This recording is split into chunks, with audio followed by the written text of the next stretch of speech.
Assalamualaikum warahmatullahi wabarakatuh. Kami dari kelompok 6 ingin mempresentasikan materi Sistem Keuangan Publik dengan studi kasus yaitu tindak pidana korupsi pada PT Asabri. Sebelumnya, perkenalkan nama saya Azahra Nursyam sebagai moderator dan Ketua BPK Agung Firman. Saya Alicia Jonathan Sampurno sebagai Jaksa Agung Republik Indonesia ST Burhanuddin. Saya Dian Sara Purba sebagai Hakim Anggota Pengadilan Tindak Pidana Korupsi Mulyono Dwi Purwanto. Saya Cindy Rebecca sebagai Menteri Badan Usaha Milik Negara Erick Thohir. Saya Eliza Dana Putri sebagai KPP Hukum Kejaksaan Agung Leonard Eben. Baik, selanjutnya di sini kita akan mendengarkan penjelasan dari Menteri BUMN yaitu Erick Thohir sebagai pelapor dari tindak pidana korupsi PT Asabri. Jadi di sini sudah menjadi tugas kami untuk terus memperbaiki kinerja BUMN dan salah satunya yaitu Asabri dan saya menemukan adanya korupsi di BUMN asuransi PT Asabri yang diperkirakan merugikan negara sebesar 22,78 triliun. Dan saya menemukan dari pihak saya yang bekerja di bidang audit, investigasi dari Badan Pengawas Keuangan dan Pembangunan yaitu BPKP terkait hal ini. Terkait ini saya akan bekerja sama dengan Kejaksaan Agung dalam menginvestigasi kasus Asabri ini. Jadi kami sudah menerima laporan dari Bapak Erick Thohir mengenai adanya kasus korupsi pada PT Asabri ini. Kenapa kami mengambil kasus ini? Karena sebelumnya kami sebagai Kejaksaan Agung sudah pernah menangani kasus yang hampir sama seperti ini.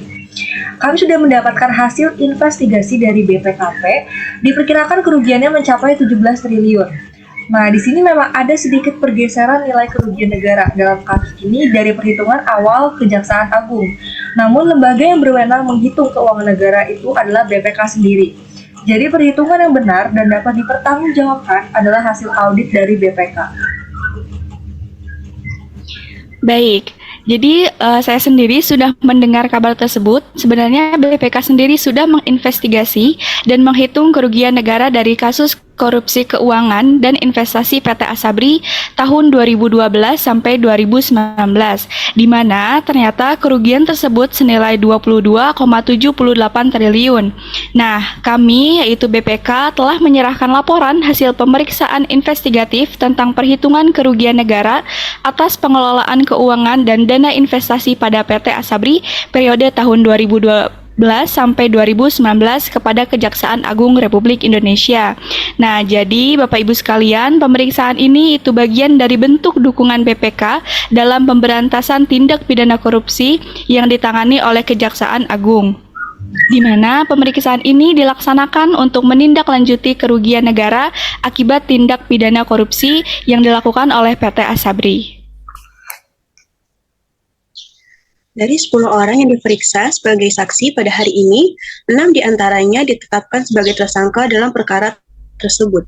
Keenam orang itu adalah mantan Dirut PT Asabri, Adam Rahmat Damiri, mantan Dirut PT Asabri, Sony Wijaja, mantan Direktur PT Asabri dengan inisial HS. Kemudian mantan Direktur Keuangan PT Asabri, inisial BE, Kadip Investasi PT Asabri dengan inisial IWS, serta Dirut PT Prima Jaringan dengan inisial LP. Sementara itu, 2 orang tersangka lainnya yaitu BTS selaku Direktur PT Hansen Internasional dan HH selaku Direktur PT Trada Alam Minera dan Direktur PT Maxima Integra karena berstatus sebagai terdakwa dalam perkara yang lain, tidak dilakukan penahanan. Adapun mantan Dirut Asabri Adam Rahmat Damiri dan Sony Wijaja langsung ditahan di Rutan Salemba Cabang Kejaksaan Agung. Sementara tersangka lainnya di Rutan Kelas 1 Jambe 3 Raksa Tangerang. Saya sebagai Hakim Anggota Pengadilan Tindak Pidana Korupsi menyatakan dissenting opinion atau berbeda pendapat terhadap perhitungan kerugian negara pada kasus korupsi PT Asabri. Perhitungan kerugian keuangan negara oleh BPK tidak punya dasar yang jelas dan tidak memenuhi kerugian negara yang nyata dan pasti, sehingga kerugian sebesar 22 triliun tidak berdasar dan tidak terbukti secara sah dan meyakinkan. BPK dan ahli tidak konsisten ketika melakukan perhitungan kerugian negara dalam kasus Asabri. Berdasarkan perhitungan BPK, Kerugian negara sebesar 22,788 triliun berasal dari jumlah saldo yang dibeli atau diinvestasikan pada efek saham setelah dikurangi penjualan 31 Desember 2019 sebelum laporan audit selesai pada tanggal 31 Maret 2021. Metode yang dipakai adalah metode total loss, yaitu diakui penerimaan dana sebelum audit selesai. Nah, dana sebesar 22 triliun tersebut adalah saldo dari pembelian rekening efek yang melanggar peraturan berlaku dan yang belum dipulihkan kembali pada tanggal 31 Desember 2019, tetapi masih memperhitungkan penerimaan dana meski pembelian tidak sesuai dengan peraturan yang berlaku.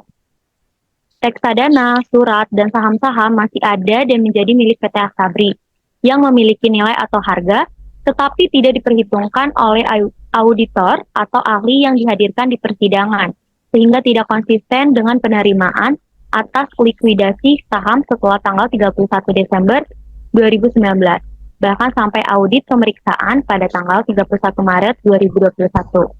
Hal itu menyebabkan perhitungan kerugian negara menjadi tidak tepat, tidak nyata, atau tidak pasti nilainya karena tidak dihitung secara real pembelian yang menyimpang, namun mengesahkan penerimaan dananya dari penjualan atau likuidasi efek tersebut sampai waktu tertentu.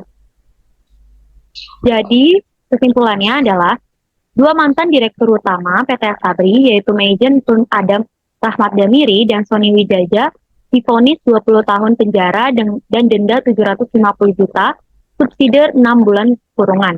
Sementara itu, dua terdakwa mantan pejabat PT Asabri, Bakhtiar Effendi dan Hari Septianto, divonis 15 tahun penjara dan denda sebesar 750 juta, subsidi 6 bulan kurungan. Mereka tetap diyakini merugikan keuangan negara sebesar 22,78 triliun. Perusahaan pelat merah yang bergerak pada bidang asuransi sosial bagi prajurit TNI Polri dan ASN ini mendapatkan pendanaan yang berasal dari program tabungan hari tua dan dana program akumulasi iuran pensiun.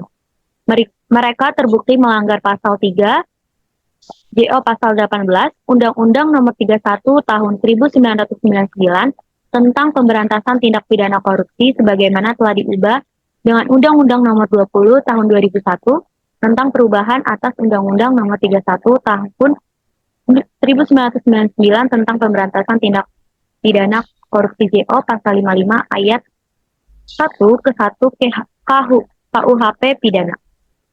Baik, terima kasih untuk penjelasannya dari Jaksa Agung, Hakim Anggota Pengadilan Tipikor, Menteri BUMN, dan KPP Hukum Kejaksaan Agung. Di sini saya juga ingin mengucapkan terima kasih banyak kepada Kejaksaan Agung, OJK, Bursa Efek Indonesia, dan industri keuangan, serta pihak-pihak lain yang sudah membantu kami dalam pemeriksaan ini. Sekian yang bisa kami sampaikan, kurang lebihnya mohon maaf. Terima kasih. Wassalamualaikum warahmatullahi wabarakatuh.